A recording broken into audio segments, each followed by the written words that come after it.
မျိုးသားစားဘူးတဲ့သူတွေတိကျမှာပါမျိုးဆိုတာအစာကိုဝါမစားပဲအကောင်လိုက်မျိုးချတတ်ကြတယ်ငါဟာအရှိတမီတာကျော်ရှိတဲ့ကတိပါမျိုးဟောက်တကောင်ကိုဘိုက်ပေါက်မတက်အတင်းကျပ်ဥပံပေးပြီးမျိုးချခဲ့တဲ့အကြောင်းကတော့မကြခင်ကဘာလုံးဆိုင်ရာမျိုးပြီးစပြောင်းလဲမှုကဆိုးကြီးကြားရောက်တော့မှာဖြစ်ပြီးတတဝါ80ရာခိုင်နှုန်းဟာကြောက်မက်ဖွယ်သားရဲတွေဖြစ်သွားကြတော့မယ်စမ်းကြတာကငါရဲ့အရင်ဘဝတုန်းကဒီမျိုးဟာအလွန်ကြောက်စရာကောင်းတဲ့ငကားနဲ့ကြီးအဖြစ်အသွင်ပြောင်းလဲသွားခဲ့တာကဆိုးမကြရောက်ခင်3နာရီလိုကိုငါပြန်လဲမွေးဖွားလာခဲ့တာဒါကြောင့်ကျောင်းကနေချက်ချင်းပြေးထွက်လာပြီးကြောထောက်နောက်ခံတောင်ကုန်းစီမှာဒီကိုလိုက်ရှာခဲ့တယ်အရင်ဘဝကလူတိုင်းအားကြရတဲ့တန်ချက်ကစွမ်းအားရှိတဲ့စူပါစစ်တီတော်တွေဖြစ်ခွင့်ရဖို့ငါသေးတန်စူးစမ်းခဲ့ရမယ်မအောင်မြင်ခဲ့ပဲတားရဲတွေကြိုက်တက်တာကိုခံခဲ့ရတယ်ဒါကြောင့်ဒီတဘဝမှာတော့ငါဟာလမ်းကြောင်းတစ်ခုကိုဖောက်ဖို့ဆုံးဖြတ်လိုက်တာပဲနှစ်နာရီခွဲကြာရှာဖွေပြီးတဲ့နောက်ခြုံပုတ်တစ်ခုထဲမှာတရိတ်ခိုနေရဲ့တကိုယ်လုံးမီးမောင်နေတဲ့ထရက်ကမင်းမုတ်ကိုတွေးလိုက်ရတယ်အရှင်လက်လက်မျိုးချဖို့ပြင်နေတော့မှာပဲဘေးနားကနေကြောင်အော်တန်တန်ကြားလိုက်ရတယ်ကြောင်နဲ့အဝါတို့ကြီးတကောင်ကမြေကိုတွေ့သွားပြီး30စင်တီမီတာကွာကနေချောင်းနေတာ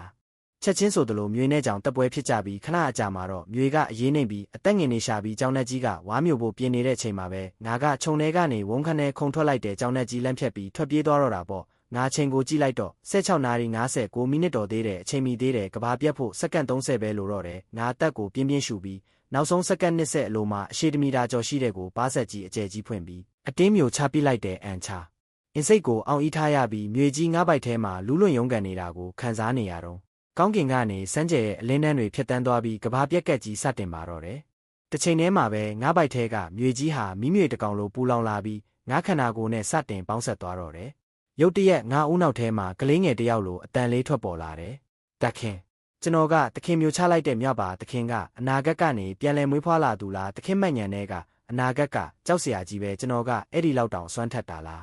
းမင်းငါမှတ်ညံတွေကိုမြင်နိုင်တာလားလို့ငါကပြန်မေးတော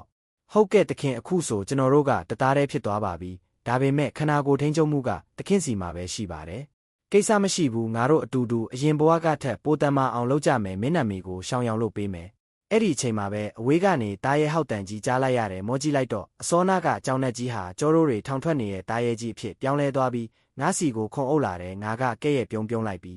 းအတုံးမကြတဲ့ကောင်ငါကကြောင်နဲ့တားရဲကိုတက်ပြီးသူ့သားတွေကိုဝါမျိုးလိုက်တဲ့အခါခနာကိုယ်ထဲမှာစွမ်းအင်တွေပြည့်ရှံလာတာကိုခံစားလိုက်ရတယ်ငါကတာမန်စူပါစစ်တီတော့မဟုတ်တဲ့အတွက်နေရောင်ကြီးကိုစုပ်ယူပြီးအားဖြည့်လို့မရဘူးအားတန်တဲ့တားရဲတွေရဲ့အသားနဲ့သွေးကိုစုပ်ယူမှသာတမလာမှာဖြစ်တယ်ရှောင်ရောင်ကငါစိတ်ကိုတီးလို့ပြောလာတယ်တခင်ကျွန်တော်တို့ကလဲ့စားချေဖို့သွားကြစို့အရင်ဘဝကတခင်ကိုတိရစ္ဆာန်လိုနှိပ်စက်ခဲ့တဲ့လင်းယုံဆိုတဲ့နံကောင်ကိုသွားတတ်ကြမယ်ငါစိတ်အတိုင်းပဲ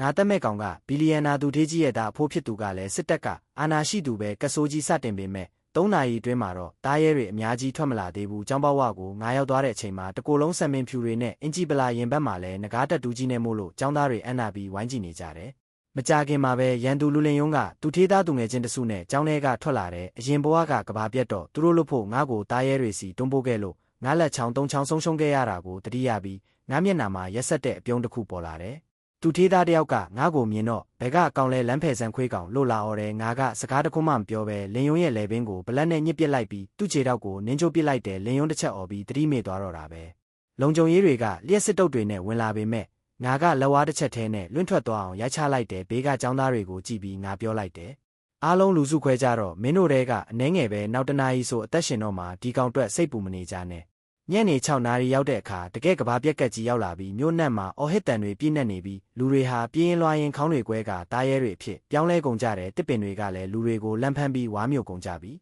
ငါကတော့အထက်88ထက်ရှိတဲ့ရုံးချုပ်ဆောက်ဦးရဲ့အပေါ်ဆုံးထပ်မှာရက်ပြီးမှန်ပြတင်းပေါက်ကနေအောက်ကနေရဲခန်းကိုငေးကြည့်နေတယ်ငါဒီကိုလာတာကလက်နက်ကောင်းတဦးဖြစ်တဲ့ဂျပန်ဆာမူရိုင်းသားကိုလာယူတာပဲတားရဲတွေကိုလက်ပလာနဲ့တပ်ဖို့ကမလွယ်ဘူးလေအဲ့ဒီအချိန်မှာရုံးခန်းထဲကိုအလုသမားဝတ်စုံနဲ့မင်းကလေးတယောက်ထိတ်လန့်တကြားပြေးဝင်လာပြီးတကားပိတ်ကလဲကျသွားတယ်သူကဒီခန်းထဲမှာတားရဲအလောင်းလေးလောင်းနဲ့ငါ့ကိုတွေးတော့လန့်သွားတယ်သူကတကယ်တော့လမ်းမှာသူ့ငယ်ချင်းတွေကိုတားရဲစီပစ်ချပြီးထွက်ပြေးလာတဲ့မင်းကလေးပဲအခုလဲငါရဲ့အလှအပကိုတုံးပြီးငါ့ကိုတားရဲတွေစီတွန်းပို့ဖို့လှည့်ကွက်သုံးကျင်နေတ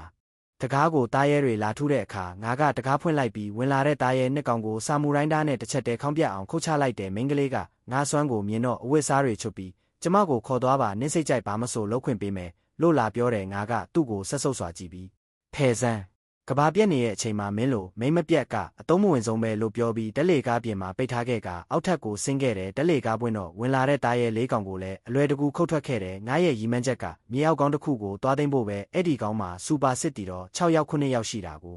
ရှောင်းရောင်ကတားရဲအလောင်းတွေကိုဝါမျိုးပေးလို့ငါးဘိုက်ကတော့ဝါနေပြီးငါးကြောကငကားတက်တူးနှစ်ကောင်ရဲ့အရှိန်ဝါကြောင့်တားရဲတွေတောင်ငါ့ကိုမြင်ရင်ထွက်ပြေးကြတယ်ဒါပေမဲ့ငါရမ်းရင်ငက်လာတဲ့အဝေးကတင်းနဲ့တန်တွေကြားရတဲ့ကုံစုံဆိုင်ကြီးစီငါရောက်သွားခဲ့တယ်အဲ့ဒီမှာစစ်သား20-30ခေါင်းဆောင်ဝူရွေရဲ့ဥဆောင်မှုနဲ့တားရဲတွေကိုခုခံနေကြတာဆိုင်ထဲမှာအရက်သားတရကြော်ပုံးနေတဲ့တားရဲတွေအများကြီးရောက်လာလို့စစ်သားတွေကြီးစံကုန်ခါနီးချိန်မှာငါရောက်သွားတာကြောင့်တားရဲတွေအားလုံးလမ်းဖယ်ပြီးထွက်ပြေးကုန်ကြတယ်စစ်သားတွေကငါ့ကိုလူလားတားရဲလားလို့မေးတော့ငါကလူလဲဟုတ်တယ်တားရဲလဲဟုတ်တယ်မင်းတို့ကိုရံမမူဘူးရေလာတော့တာလို့ပြန်ပြောလိုက်တယ်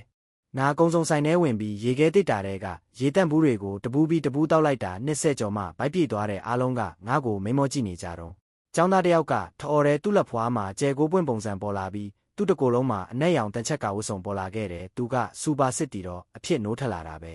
သူကဝတ်စုံဝတ်ပြီးဒီလူမဟုတ်သားရဲမဟုတ်တဲ့ကောင်ဒူးထောက်ဆန်လို့ငါ့ကိုလာစိန်ခေါ်တယ်သူကအလင်းသားကိုထုတ်ပြီးငါ့ကိုခုတ်ဖို့ပြေးဝင်လာတယ်အရင်ဘွားကတော့ငါသူတို့ကိုအားကြခဲ့ရင်မဲ့အခုတော့မဟုတ်တော့ဘူးငါကြောကငကားနှစ်ကောင်ကဝုန်းခနဲထွက်လာပြီးအဲ့ဒီစစ်တီတော်ရဲ့လေပင်ကိုကိုက်ဖြတ်ပစ်လိုက်တယ်ငါကစစ်သားတွေကိုကြည့်ပြီးငါကမင်းတို့ရန်သူဖြစ်နိုင်တယ်လို့မဟုတ်လဲဖြစ်နိုင်တယ်လို့ပြောပြီးဆိုင်ပြင်ကိုထွက်ခဲ့တယ်ဆိုင်ပြင်ကတားရဲကြီးကိုလည်းဓာတ်တစ်ချက်တဲနဲ့နှစ်ချမ်းခွဲပြီးခဲ့တယ်တစ်ချိန်တည်းမှာပဲမြို့ရဲ့အကြီးဆုံးမြေအောက်ကောင်ဟေးလုံကောင်မှာတော့ခေါင်းသားတွေကအာနာရှိသူချူရွှေရဲ့တမီလာလေးချူမုံရှိကိုဖမ်းလာပြီးခေါင်းစတားနဲ့ပေးစားဖို့လုပ်နေကြတယ်ကဘာပြက်တဲ့အချိန်ဟာသူတို့လိုလူမိုက်တွေအတွက်ရွှေခစ်ပဲပေါ့ဒါပေမဲ့သူတို့မသိတာက